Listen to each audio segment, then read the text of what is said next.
Hey, greetings everybody. It's GleeCon here again with another episode of Lore of Warcraft.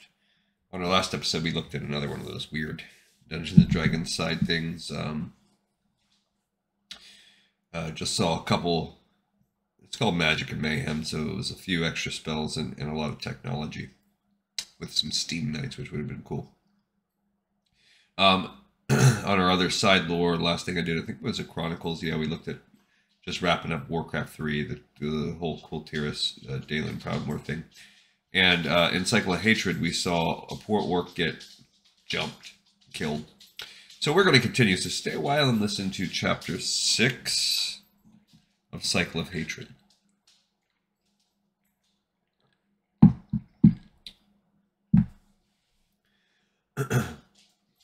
And I apologize in advance. I'm got the dreaded cold, like I said on the last episode, that I felt like it was coming down, and it is there. So this is be the only one I bust out today, but I like to get at least one out there every day, whenever I'm available. An hour after she had finished questioning Davin and Avenal, Colonel Lorena gathered her detail at a clearing just outside Northwatch. Rocks and thick trees dotted the landscape, and sagebrush poked out through the uneven ground. The sun shone down on the ground and the flora, making everything seem to glow and also keeping everyone quite warm in their plate mail. Most of the detail Lorena took were simply the top names on the duty roster, but she had handpicked two of them. Though young Strav was her most trusted soldier, he did his duty without question, could improvise when necessary, but when it wasn't, he would follow orders to the letter.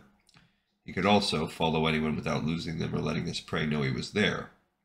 That was the guy I think they talked about before that just looks plain with the little mustache. The other was the opposite of Strav. Jalad was an old soldier who had fought against orcs back when nobody knew what an orc was.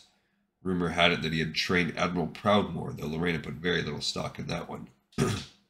Either way, he'd seen everything, done everything, and lived to tell exaggerated stories about all of it. Strav said, like I said in the watch office, ma'am. The other crew corroborated what Captain Avenel said. They couldn't see a thing out there. I doubt they had any confirmation that either Olgathor or the pirates were even there.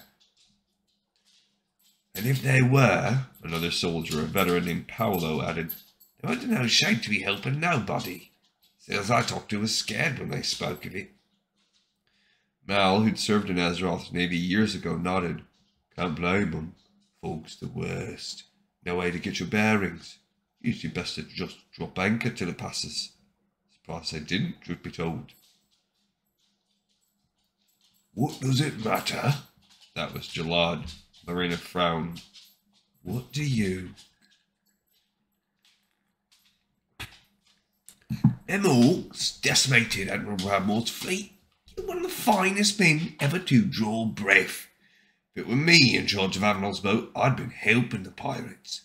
It's shameful is what it is. Lady Proudmoore betraying her own to those savages. Betraying her own father for such as they. It's shameful that she's got us doing this when we should be going after those monsters.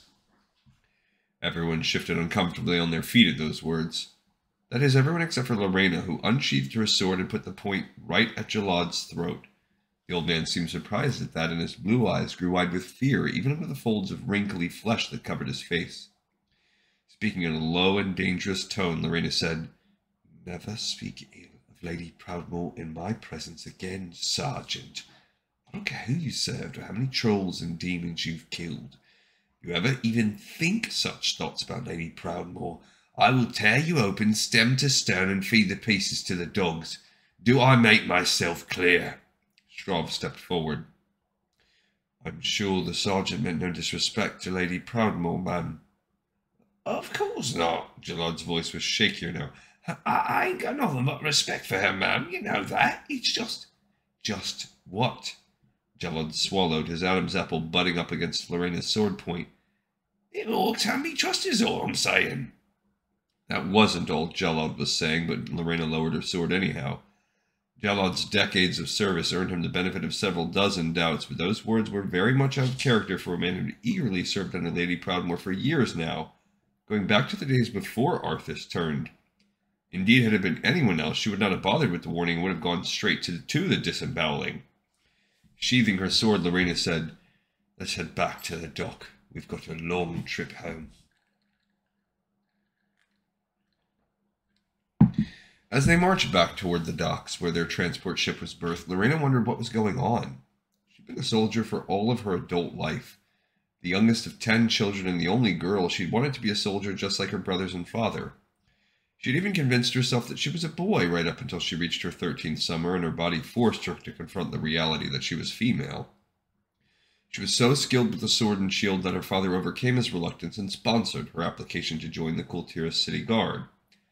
Over the years, she worked her way up the ranks, finally being promoted to colonel by Lady Proudmoore herself during the war against the Burning Legion. Over those years, she had honed her instincts, the instincts of a soldier from a family of soldiers. And those instincts now told her that there was more to this than a military convoy not seeing a trading ship, with the pirates attacking them in the fog. The suspicion had been in the back of her mind from the moment she arrived at Northwatch, but Gerard's words put it to the front. She wasn't sure what was wrong precisely, but she intended to find out. As they marched toward the edge of the clearing, Private Straub made sure to keep Sergeant Jellod in his sight at all times. He wasn't sure what had gotten into the old buzzard, but Straub didn't like it. Not one bit.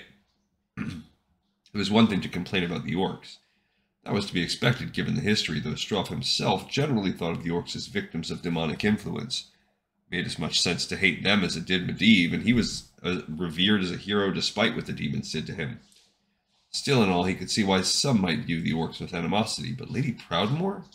The only ones who had reason to think ill of her were the Burning Legion and those that were sympathetic to their cause. Jellod was never one to express such feelings in the past, which led Straub to think that perhaps the sergeant was losing his marbles. Nothing was wrong with that. It happened to the best of people, but it could endanger them. One of the things they drilled into you in training was that you had to rely on the people in your unit. Straub wasn't sure he could rely on Jellod anymore. Sorry, guys.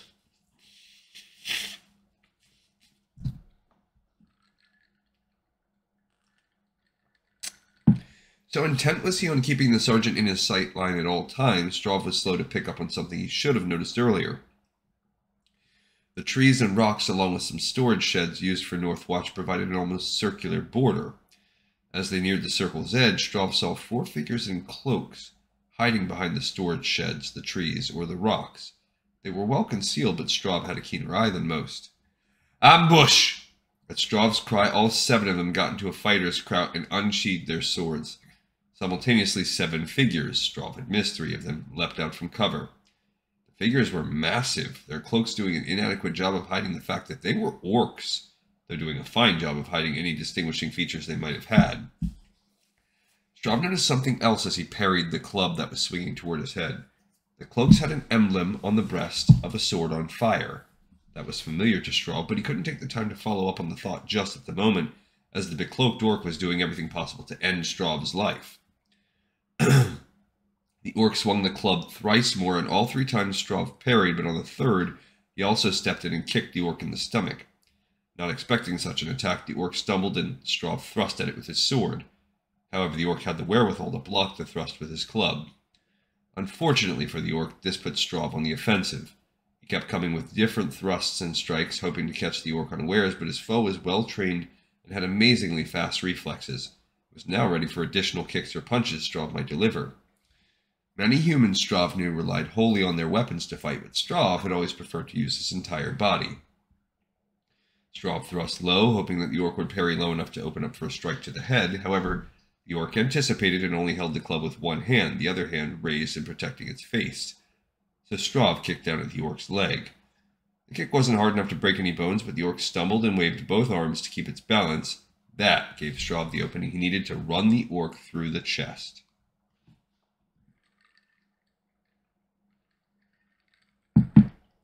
Or so he thought. The sword managed to penetrate the cloak easily enough about halfway up the blade, but Straub felt no penetration of flesh, and when he yanked his sword out, which took more effort than expected, there was no blood on the blade.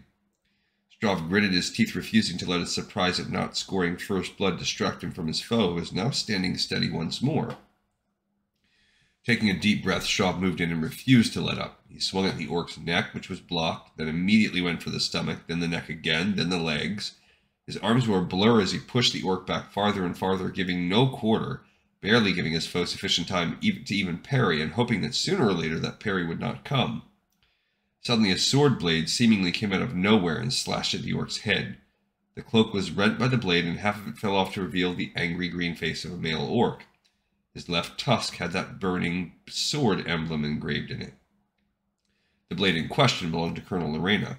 Straub assumed that she had dispatched her own foe. As for the orc, he yelled out the word for retreat in the orcish tongue, and then they all yelled the phrase, Goltak Eridnosh! Straub knew many languages, including those of the orcs, trolls, goblins, and dwarves, as well as all 4 elven dialects. He'd never heard that phrase before.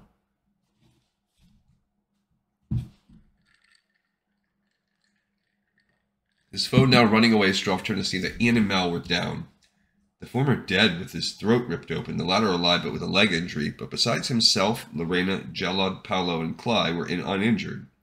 One of the orcs lay on the ground as well. The other 6 were retreating, 2 of them bleeding.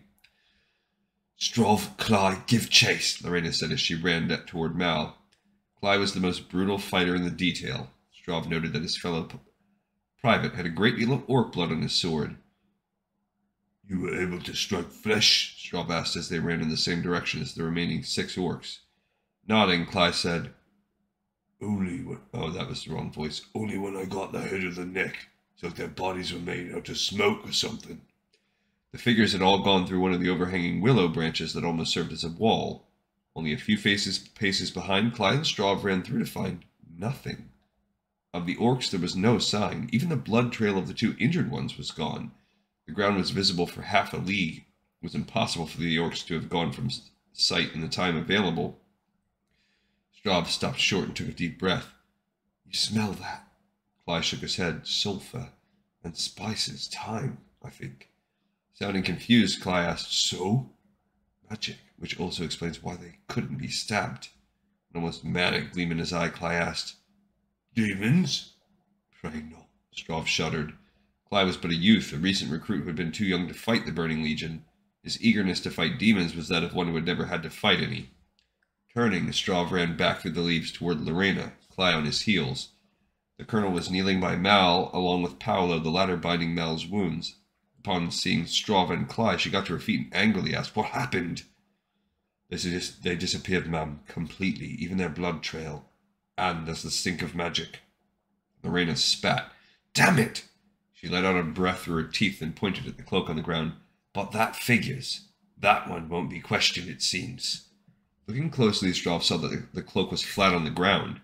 Using his sword, he poked the garment, which disturbed some ashes. Then he looked back at the colonel. Definitely magic, she said with a nod. Ma'am, there's something familiar about... And finally, Straub placed it, recalling a recent conversation with his brother. That's it. What is it, Private? When last I was home, my brother Manuel told me of a group that calls itself the Burning Blade. Someone tried to recruit him for it the last time he was in the Demon's Bane. Said they're looking for people to come to their meetings who aren't happy with the way things are, but didn't say no more than that. Jalad snorted. Ain't nobody happy with the way things are. Ain't no reason to be having meetings about it. Straub thought this was odd given what Jalad had been saying earlier, but did not respond directly, instead continuing his report to the colonel. Ma'am, the orc I fought had a sword of fire carved into his tusk. A burning blade, Lorena shook her head. The one I fought, the one that turned to ashes over there, had a burning blade of his own dangling from his nose ring. Cly raised a hand. For my ma'am, Lorena nodded. One of my foes had one. It was like the one Private Straub fought, ma'am, on his tusk. Damn it. She looked over at Paolo, who was now standing over Mal. How is he? Needs a real healer, but it'll keep till we get back to Theramore. She looked past Lorena toward the main part of Northwatch. Wouldn't trust no infirmary in this place, ma'am.